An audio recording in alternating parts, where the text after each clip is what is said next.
Hey everybody, welcome back to another episode of the Buzzsaw Tax Tip Tuesday. Jared Duckett back at you with my business partner Buzzsaw. Buzzsaw, what's happening, buddy? Hey Jared, I'm doing good, man. How are you doing? I'm doing good, man. We were just pre-gaming for this episode and talking about all things HSA related, right? That's right. So we're getting a lot of questions about an HSA, exactly kind of what it is, how it works. So we just thought we'd take 5-6 minutes, unpack this. And HSA, I'm saying that it is short for Health Savings Account. So Buzzsaw, dive in just a bit. Let's kind of unpack this. What exactly is an HSA? Yeah, an HSA, I mean, just like you said, health savings account. It's a savings account that you can start contributing to for future and current medical expenses. The key is it has to be matched with a qualified insurance plan. And we'll go into all the details there, but a couple of those high points is it's got to be a high deductible plan. So if you're on a family, that's $2,800 maximum out of pocket at $14,000. So those are some of the two kickers there for an HSA qualified insurance plan. That's kind of what you have to look at in order to qualify to contribute to an HSA. Yeah, and that's a great thing to start at the beginning is, who can contribute to an HSA, set one up and contribute. And that's the biggest point right there.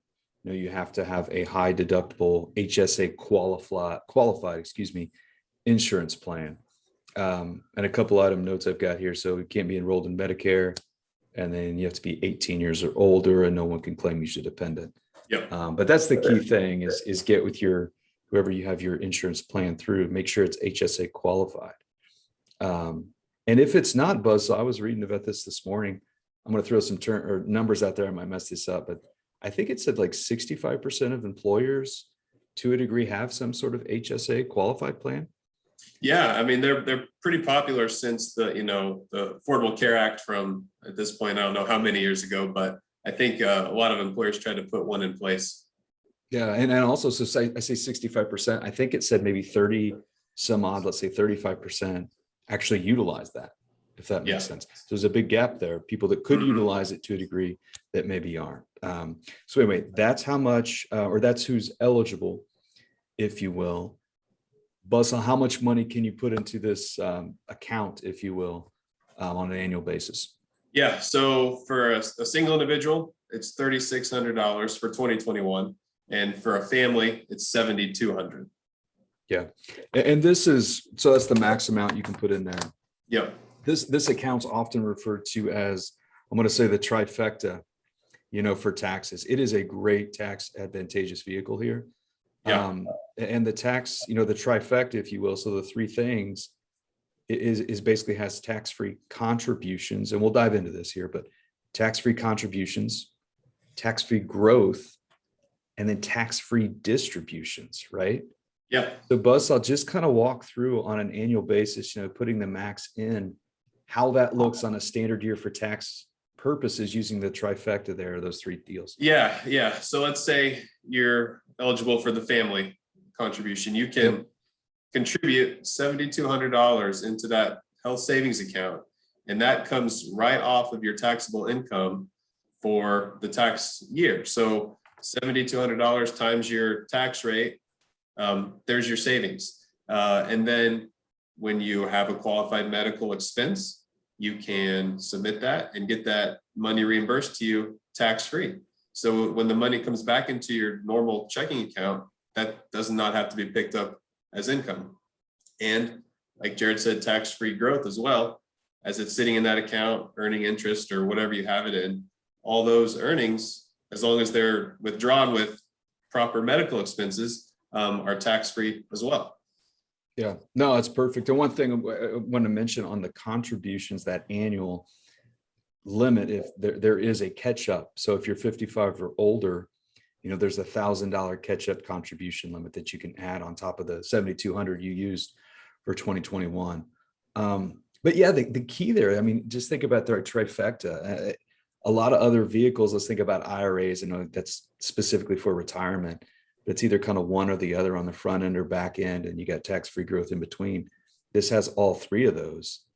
And to me, that tax-free growth is huge, because the thing about the HSA that I think a lot of people might get confused on is I think a lot of people confuse HSAs with FSAs. And I just got another topic for a future video here. The difference between the two. FSA is a flexible savings account, but the HSA is that money rolls, meaning, I'm going to go back to your example, if you don't mind. Family puts in 7,200. I don't know if this really ever happens, but let's say you have no qualified medical expenses, right? That money, it's not use it or lose it, right? That money Right. rolls over and keeps going. It does. Yeah. It rolls over, keeps going. You can ultimately withdraw it for non-medical expenses. Now, at that point, you will have to pay taxes and possibly a 20% penalty, but you can pull it out. It's not use it or lose it for a calendar year. And also, once you become 65, it also kind of acts like a traditional IRA in that you can withdraw the funds for any purposes. You're just going to pay taxes on it. You could still withdraw it for medical expenses and pay no taxes, but you avoid that 20% hit if you can wait until you're 65. Yeah, you see how this can almost, I'm going to say, double to a degree as a retirement vehicle to a degree. Yeah. You know, if you put the max in there every year, make sure you qualify or eligible, put the max in every year, get the trifecta. And then as you get to the end, you turn 65, that 20% penalty kind of goes away and you take it out for other than qualified medical expenses. It acted just like a traditional IRA to a degree, right? Yeah, exactly. You know what I mean? Exactly. Or traditional IRA. So it's a great tool. Again, a lot of people don't use it. And I think they're just confused on if you can qualify or not. So Buzzsaw, any takeaways here for our viewers on HSAs, health savings accounts? Yeah, I mean, get with your insurance provider, see if the plan you're currently using is HSA qualified. Maybe you already know that or not, but if it is and you're not contributing, look into setting up an account and start benefiting from all that tax savings. Yeah. Yeah. Again, the trifecta here, it's a great vehicle to use for qualified medical expenses and other things. So anyway, if you're not using it, look into it. If you have questions for us, let us know. Here to help. Buzzsaw, appreciate you as always, my friend. You bet. Everybody out there, have a great week. We'll talk to you guys soon. We'll see you. All right. See ya.